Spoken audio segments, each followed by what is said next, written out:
இந்த 11 ஆண்டு காலத்தில் எவ்வளவு பெரிய சாதனைகள் 72 வயசுக்கு மேல உள்ளவங்க கூட இன்சூரன்ஸ் போட்டுருக்கோம். சைனா இந்தியாவை ஒரு வர்த்தக ஒரு சந்தையாகத்தான் பார்த்து ரீதியாக அவங்க அங்க அடி விழுகும் போது நம்ம மேல போகணும்.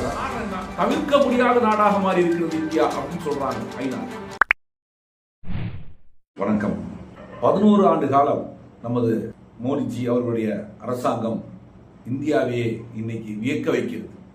அப்படிப்பட்ட ஒரு நல்ல ஆட்சியை நமது பாரத பிரதமர் அவர்கள் 11 ஆண்டுகள் கடந்திருக்கிறார்கள். இந்த 11 ஆண்டு காலத்தில் எவ்வளவு பெரிய சாதனைகள் நாம் செய்திருக்கிறோம் என்று பார்க்கும்போது வியப்பாக இருக்கிறது.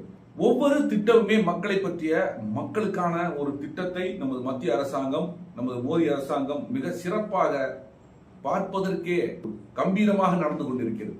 அப்படிதான் சொல்ல முடியும். ஒவ்வொரு திட்டமும் இந்த இந்தியாவுடைய மூத்த குடிமகனாக இருக்கக்கூடிய 72 வயசுக்கு மேல உள்ளவங்க கூட இன்சூரன்ஸ் போட்டு வைக்கலாம். அப்படி ஒரு திட்டம். அதே மாதிரி கேன்சருக்காக வெளிநாடுகள்ல இருந்து கொண்டு வரக்கூடிய மருந்துகளுக்கு நிறைய பார்த்தா இந்தியாவில் கிட்டத்தட்ட 1 லட்சத்திற்கும் அதிகமான பேர் கேன்சரால பாதிக்கப்பட்டிருக்கிறார்கள். அந்த பாதிக்கப்பட்ட மக்களுக்கு அந்த மருந்துவை வெளிநாடுகளிலிருந்து கொண்டு வருவதற்கு முந்தைய காலங்கள் எல்லாம் வரி இருந்தது. ஆனால் இன்னைக்கு சுங்க வரியை எடுத்திருக்கிறாங்க. வெளிநாடுகளிலிருந்து கொண்டு வரக்கூடிய அந்த வரியை ரத்து செய்திருக்கிற மத்திய அரசாங்கம். அதே மாதிரி ஏழை எளிய மக்களுக்கு தேவையான இப்ப பாத்தீங்கன்னா சில மருந்துகள்லாம் வெளியில போய் வாங்குற ஒரு மாத்திரை 80 ரூபா, 20 ரூபா, 30 ரூபான்னு இருக்கும். அதே மாதிரி மக்கள் மருந்தகம் நம்மளுடைய மோடி அரசாங்கத்துடைய மத்திய அரசாங்கத்துடைய மக்கள் மருந்தகத்துல போய் நீங்க வாங்கும் போது கிட்டத்தட்ட அதுல 80% குறையுது. அப்போ அந்த மாதிரி ஒரு ஏழை எளிய மக்கள் கூட மருந்து வாங்க முடியலன்னு சிரமப்படக்கூடாதுக்காக அதையும் இந்தியா முழுவதும் இன்னைக்கு 9000 மருத்துவ மக்கள் மருந்தகங்களை திறக்கப்பட்டிருக்கிறது. இப்படி ஒரு திட்டங்கள். அதே மாதிரி 36 வகையான மருந்துகளுக்கு 100% வரி விலக்கு கொடுக்கப்பட்டிருக்கு. இப்படி ஒவ்வொரு திட்டங்களாம் பார்க்கும்போது இன்னைக்கு ஆர்டிகல் 370 நம்ம கொண்டு வந்திருக்கிறோம். அது போய் இன்னைக்கு பிரம்மோஸ் ஏவுகணை நம்ம உருவாக்கி இருக்கோம். மேக்கிங் இந்தியா திட்டத்தின் மூலம் இங்கே உருவாக்கி வச்சிருக்கோம்.